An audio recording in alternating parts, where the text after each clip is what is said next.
आपण आज आता क्वांटिटेटिव्ह डेटा ची आपण डेफिनेशन बघितलेली. क्वांटिटेटिव्ह डेटा म्हणजे आपल्याला जो डेटा मेजर करता येतो रिअल लाईनवर. उदाहरणार्थ टेम्परेचर, मार्क्स, हाईट, वेट. तर आज आपण क्वांटिटेटिव्ह डेटाचं टॅब्युलेशन कसं करायचं हे बघणार आहे. समजा आपल्याकडे उदाहरणादाखल 5 मुलांची मार्क्स आहेत.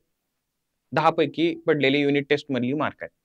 समजा पहिल्या मुलाला आपल्याला समजा 5 मार्क मिळाले, दुसऱ्याला मिळालेले 6, तिसऱ्याला मिळालेले आहेत समजा 4, चौथ्याला मिळालेले आहेत 7 आणि परत पाचव्याला मिळालेले 7. तर अशा पद्धतीने आपल्याला ही मार्क्स मिळालेली आहेत. आता हा क्वांटिटेटिव्ह डेटा आहे. तर याचा आता आपल्याला फ्रिक्वेन्सी डिस्ट्रीब्युशन तयार करायचं आहे. तर आता ही मार्क्स आहेत. आता आपल्याकडे एकच कॅरेक्टरिस्टिक आहे, मार्क.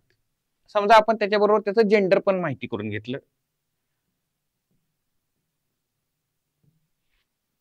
तर आता पहिला जो आहे कॅन्डिडेट किंवा जो पहिला स्टुडंट आहे तो समजा मेल आहे, दुसरा समजा फिमेल आहे, तिसरा मेल आहे, चौथा फिमेल आहे आणि पाचवा फिमेल आहे.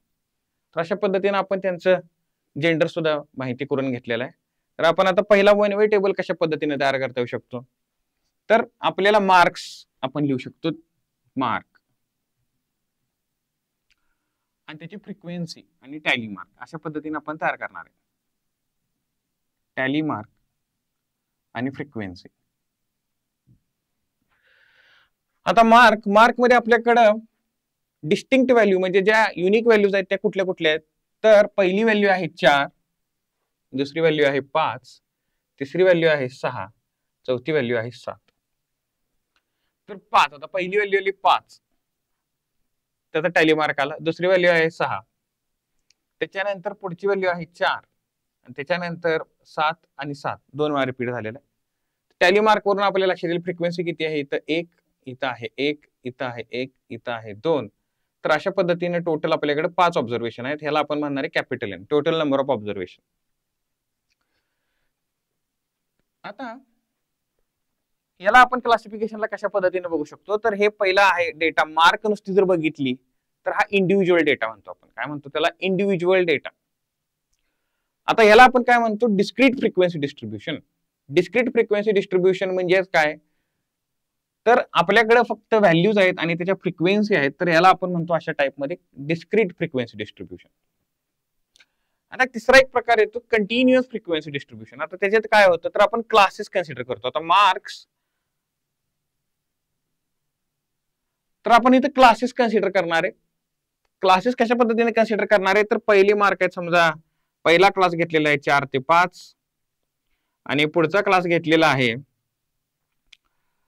6 ते 7. दोनच क्लास आहेत कारण आपल्याकडे मार्क याच रेंज मध्ये आहेत 4 ते 7 मध्ये, म्हणून आपण 2 क्लास घेतलेले. आता त्याच्या फ्रिक्वेन्सी आणि टॅली मार्क. आता टॅली मार्क बघूया.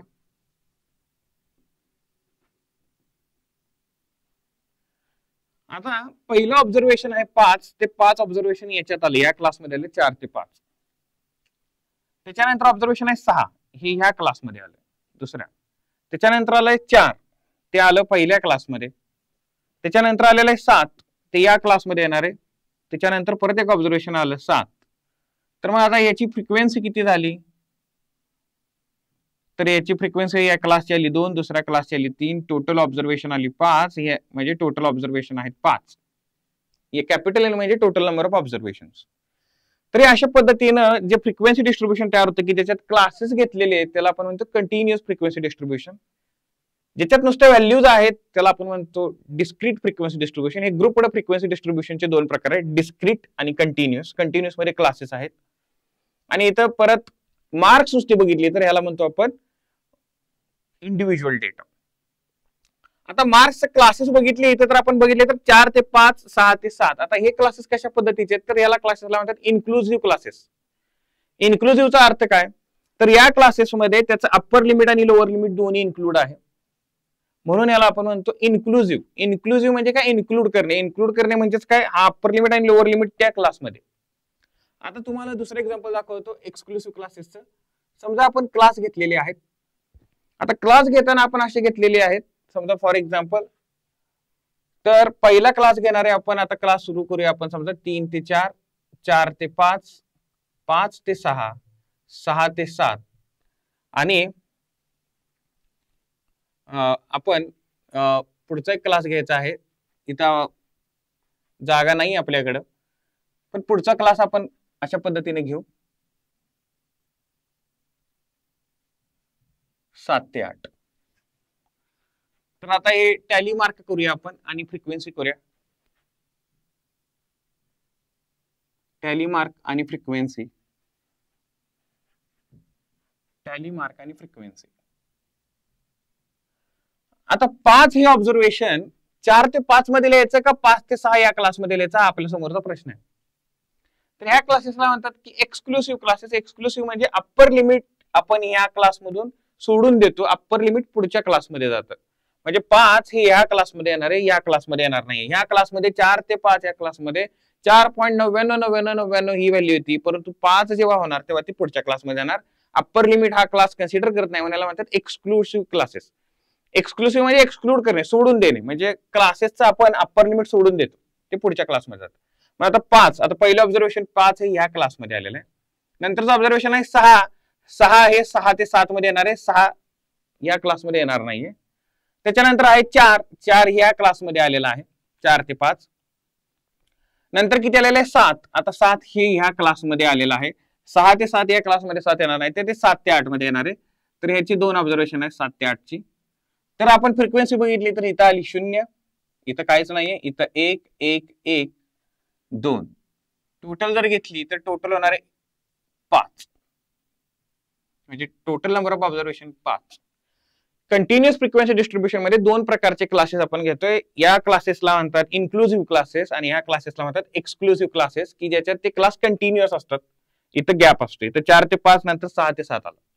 आता या क्लासचा प्रॉब्लेम काय होतो, तर 5.5 ऑब्झर्वेशन आलं तर ते टाकायचं कुठं. 5.5 इथं जाऊ शकत नाही, इथं जाऊ शकत नाही. त्याच्यामुळे आपण जेव्हा पॉईंट मध्ये वाले असतात तेव्हा हे क्लास प्रेफर करतो. जनरली आपण एक्सक्लुसिव्ह क्लासेस कन्सिडर करतो जेव्हा फ्रिक्वेन्सी डिस्ट्रीब्युशन तयार करायचं त्यावेळेला. तर अशा पद्धतीनं हे क्लासेस झाले. आता आपण टॅब्युलेशन केलेलं आहे, म्हणजे फ्रिक्वेन्सी डिस्ट्रीब्युशन तयार केलेलं आहे. तर आता इथं आपण जर टायटल दिले ह्या मार्क्स ऑफ स्टुडंट्स, हे जर आपण टायटल दिलं तर हे ह्या टेबलचं टायटल झालं, ह्याला म्हणतात टेबलचं टायटल.